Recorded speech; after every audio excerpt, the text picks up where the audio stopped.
హరే కృష్ణ. ప్రపంచంలో రెండవది, దక్షిణ భారతదేశంలో మరియు తెలంగాణ రాష్ట్రంలో మొదటి స్వయంభూ క్షేత్రమైనటువంటి శ్రీ మానసాదేవి మహాక్షేత్రాన్ని గురించినటువంటి వివరాలు ఈ వీడియోలో షేర్ చేయబోతున్నాను. శ్రీ మానసాదేవి మహాక్షేత్రం కరీంనగర్ జిల్లాలోని గన్నేరువరం మండలానికి దగ్గరలో కాసింపేట అనే గ్రామంలో ఉంది. ఈ కాసింపేట అనే గ్రామానికి మానసవరం అని చెప్పేసి ఇంకొక పేరు కూడా ఉంది. ఇక్కడికి వెళ్ళాలంటే ఆర్టీసీ బస్సెస్ అవైలబుల్లో ఉంటాయి. బెటర్ ఓన్ ట్రాన్స్పోర్టేషన్ తీసుకుంటే కొంచెం కంఫర్ట్గా ఉంటుంది. ఎందుకంటే ఆర్టీసీ బస్సెస్ కొంచెం కొన్ని టైమింగ్స్లోనే అందుబాటులో ఉన్నాయి కాబట్టి మనం పర్సనల్గా వెహికల్స్ తీసుకొని వెళ్తే బాగుంటుంది. సో ఇది చాలా స్పెషల్ టెంపుల్ అనిపించింది నాకైతే ఇక్కడ. ఎందుకంటే ఫస్ట్ వెళ్ళగానే ఇంతవరకు ఏ టెంపుల్లో కూడా చూడలేదు. ఇక్కడ చూడకండి, టెంపుల్లోకి వెళ్ళగానే మనం కాళ్ళు కడుక్కొని లోపలికి వెళ్ళే దారిలో పసుపు పారాని కంపల్సరీగా పెట్టుకొని లోపలికి వెళ్ళాలి. సో కాళ్ళకి పసుపు చక్కగా ఇలా పారాని పెట్టుకునే సంస్కృతి అయితే నేను అంటే ఆ సిద్ధాంతం ఇక్కడే చూశాను. సో కంపల్సరీగా ప్రతి గుళ్ళోకి వెళ్ళే ప్రతి ఒక్కరు కూడా కాళ్ళకి పసుపు పారాని పెట్టుకొని లోపలికి వెళ్ళాలి. లోపలికి వెళ్ళిన తర్వాత మనం ఏమైతే పూజ చేయించుకోవాలనుకుంటున్నామో దానికి సంబంధించిన టికెట్స్ ఎంట్రన్స్లోనే తీసుకోవాలి. దీనికి వెళ్ళాలంటే పబ్లిక్ ట్రాన్స్పోర్టేషన్ ఇది కరీంనగర్ డిస్టిక్ నుంచి ఒక 35 కిలోమీటర్స్ వరకే వస్తుంది. కరీంనగర్ టౌన్ నుంచి 2 రూట్స్ ఉన్నాయి దీనికి. ఒకటి రాజన్న డిస్టిక్ వైపు అంటే వేములవాడ రూట్లో వెళ్ళాలి అని అంటే వెంకట్రావుపల్లి దగ్గర దిగి అక్కడి నుంచి మళ్ళీ లెఫ్ట్కి ఒక 18 కిలోమీటర్స్ వైపుగా ఉంటే మనకి ఈ టెంపుల్ వస్తుంది.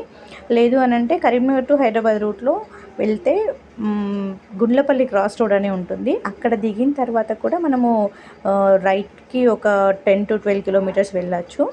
సో ఇదైతే టెంపుల్ ఇన్నర్ వ్యూ. ఇక్కడ ఫస్ట్ మనం గుళ్ళోకి అడుగు పెట్టగానే మనకి సీతారాముల స్వామి దర్శనం ఇస్తారు. తర్వాత మధ్యలో అమ్మవారు మానసాదేవి అమ్మవారు దర్శనం ఉంటుంది. తర్వాత మనకి అపురూపలక్ష్మి అమ్మవారి దర్శనం ఉంటుంది. ఈ గుళ్ళో చాలా ప్రత్యేకమైనది ఏంటనంటే ముడుపు కట్టే సాంప్రదాయం అయితే ఉన్నట్టుంది. సో ఏదైనా మనం అమ్మవారిని గట్టిగా కోరుకొని ముడుపు కట్టి కోరిక కనుక మొక్కుకున్నట్లయితే ఆ కోరిక వెంటనే నెరవేరుతుంది అనేటువంటి ఒక నమ్మకం ఉంది. సో ఏదైనా ఒక ఆధ్యాత్మిక భావన అనేటువంటిది మనకి మంచిగా అనిపిస్తుంది కదా. అండ్ ఇంకొకటి ఏంటంటే ఇక్కడ చూపించేది శ్రీచక్రము. ఈ శ్రీచక్రము 4.5 అడుగుల శ్రీచక్రము. ఇది 18 శక్తిపీఠాలలో అర్పించబడి ఉన్నటువంటి ఆ శ్రీచక్ర యంత్రాలన్నీ కూడా దీని కింద ప్రతిష్ఠింప చేశారు. అందుకని చెప్పేసి ఈ శ్రీచక్రానికి చాలా ప్రాముఖ్యత ఉంటుంది. సో కోరిన కోరికలు తీరిన తర్వాత ఇక్కడ ఇలా అమ్మవారికి ఓడి బియ్యం పోస్తానని చెప్పేసి మొక్కుకుంటారు. సో ఇక్కడ ముడుపు కట్టడానికి అయితే ప్రత్యేక స్థలం ఉంటుంది. మనము ఎంట్రన్స్లో చూపించినట్టుగానే ముడుపు టికెట్ తీసుకోవాలి. అక్కడే వాళ్ళు 100 రూపీస్ తీసుకొని ముడుపుకు సంబంధించిన సామాగ్రి ఇస్తారు. దీంట్లో ఒక రెడ్ కలర్ క్లాత్, పసుపు, కుంకుమ, పోక, ఖర్జూర పండుతో పాటుగా ఒక కొబ్బరికాయ, పొట్ట తీయని కొబ్బరికాయ ఇస్తారు.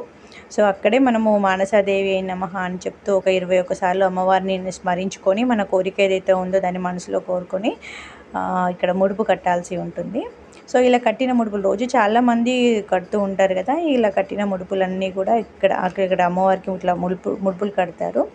సో తర్వాత వచ్చేసి ఇక్కడ మనకి వీరభద్రస్వామి కూడా స్వయంభూగా వెలిసినటువంటి వీరభద్రస్వామి ఉన్నారు. ఇది ఈ గుళ్ళో ఉన్నటువంటి ఇంకొక ప్రాముఖ్యత.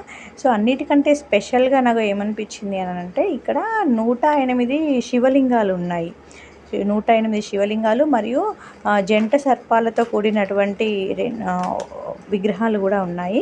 అవి 108 ఉన్నాయి. మధ్యలో శివుడు ఉంటున్నాడు. శివుడు చుట్టుపక్కన అంటే కోనేరు మధ్యలో ఒక శివుడు బొమ్మ ఉంటుంది. శివుడి విగ్రహం ఉండి చుట్టూ కూడా ఇలా శివలింగాలు మరియు జంట సర్పాలు వాటి యొక్క ప్రతిమలు ఉంటాయి. సో ప్రతి ఒక్కరు కూడా అభిషేకం చేస్తున్నారు. ఇలా 108 శివలింగాలకి అభిషేకం చేస్తున్నారు. వాటర్ కూడా ఎప్పటికప్పుడు లోపలికి ఇన్లెట్ అండ్ అవుట్లెట్ వెళ్ళడానికి కూడా ప్రాపర్ వే వీళ్ళు క్రియేట్ చేసి పెట్టారు.